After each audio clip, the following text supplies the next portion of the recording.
From NPR News, this is All Things Considered. I'm Melissa Block. In Los Angeles County, hate crimes are increasing. Last year, they jumped 28% from the year before.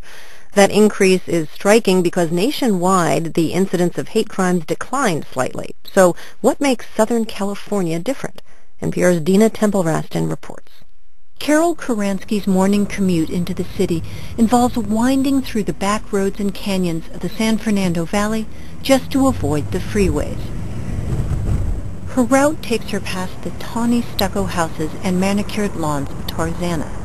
And then, one day, back in January, Right where those boxes are right now, a giant swastika. And I don't remember, I think this one was kill the Jews as opposed to the Jews. Swastikas and profanity were spray-painted along a 2-mile stretch of road. Tarzana officials painted over the graffiti within hours, but so many people had seen it on their way to work, the story led the news for days. The reason it got the attention it did is, one, because it is fairly unusual, two, because it was in multiple sites that sprung up overnight, and because it was very big, very visible, and pretty hateful. Police have no suspects in the case. Tarzana isn't alone. Hate crimes are up all over Los Angeles County, according to the local Commission on Human Relations. Nearly all the major targeted groups, blacks, Latinos, gays, and Jews, were all in the crosshairs. A big contributor to all of this is the increasing number of hard-edged, hot-eyed white supremacists. Amanda Zuskin is with the local Anti-Defamation League. They have counted more than 1,000 racist skinheads in Southern California alone. We tracked 110 skinhead groups around the country that we didn't know about 5 years ago. With the advent of the Internet, it has a democratizing influence in the sense that a small group can do just as much damage. So why are there so many skinheads in Southern California? To begin with, there's history here. Richard Butler, the founder and longtime leader of the Aryan Nations, used to work as an engineer at Lockheed Martin in Los Angeles. He started the movement here. Immigration has also stirred up hatred. Anti-immigration groups in Southern California have found common cause with supremacists.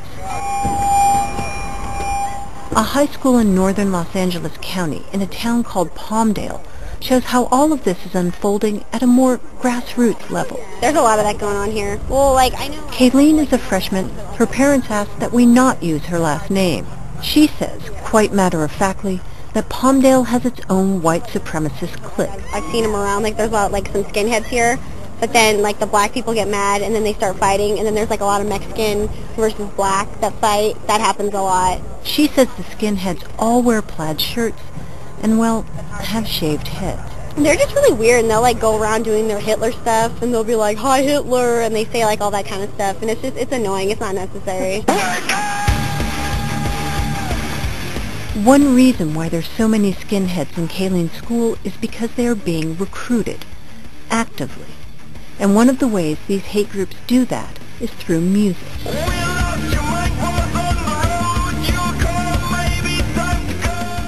Back in 2005, something called Panzerfest Records started what it called Project Schoolyard USA. It was an effort to get 100,000 CDs into the hands of school children across the country. This tune is by Racial Holy War, or Rahowa, and it may sound like any other music you've asked your teenager to turn down, but this song is a hate rock hit. The lyrics are calling on listeners to wake up to the fact that they are surrounded by minorities. And believe me, this song is tame. Yeah, I've just heard it, because what they say in the songs and stuff, they say, the F word and the N word and all that kind of stuff. So you kind of get the hint what they're doing. Kayleen says the music is everywhere. When I go on my friends' MySpace pages or stuff, I'll hear the music, and then I'll, go in there about me, and I'll read what they wrote, and then I'm like, oh, that's what... And, you kind of hear the lyrics, then you kind of get what it is, and then you're kind of like, oh, I'm not going to listen to this anymore. Before the Internet, the white power music scene was an underground affair. Today, kids just download it off the web. Richard Eaton studies the white supremacist movement at the Museum of Tolerance in Los Angeles. He worries about the music's impact. When we first started with this whole music thing, we asked kids, what do you think about the lyrics? And they said, oh, I only listen to it because I like the sound of the music. But When you're listening to this stuff all the time and you're hearing those lyrics, they stick with you. That's one of the reasons why the Los Angeles Sheriff's Department has started going into the school. All right, guys, come on up. They have a trailer. They call it the Tolerance Mobile that they take from school to school. Open up your mind and then we'll discuss it later, okay? Come on in. As concussive hip-hop music shakes the trailer, freshmen straggle in, milling around the seats, looking around nervously. Detective Chris Keeling of the Los Angeles Sheriff's Department is standing at the back. He's a beefy man with an easy smile. The lights go out, and then the movie starts up. A hate crime is not just an individual crime. You don't just have one victim. Anyone that resembles that victim is victimized. The video is a half-hour stream of cautionary tales. It looks at racist gangs and violence in L.A. When I was on the ground, one guy stomped me in the head. The jelly out of my eye had popped out of my eye, like it was literally dripping out of my eye. This isn't just a rhetorical exercise for the new freshmen. One of the incidents in the video, a beating of 2 Hispanic kids by black schoolmates, actually took place here. After the movie, Detective Keeling tries to engage the kids. Well, first I want to ask a question. Is there anything in that video that kind of looked familiar to you guys? Anybody? The guy's talking. The guy, which one? Gerardo. Gerardo? I know him, and Pamela. Yeah, you know them, huh? Yeah. So what does that tell you? I don't know. That tell you that it's not something that just happens in L.A. or Highland Park or Cypress or Orange County.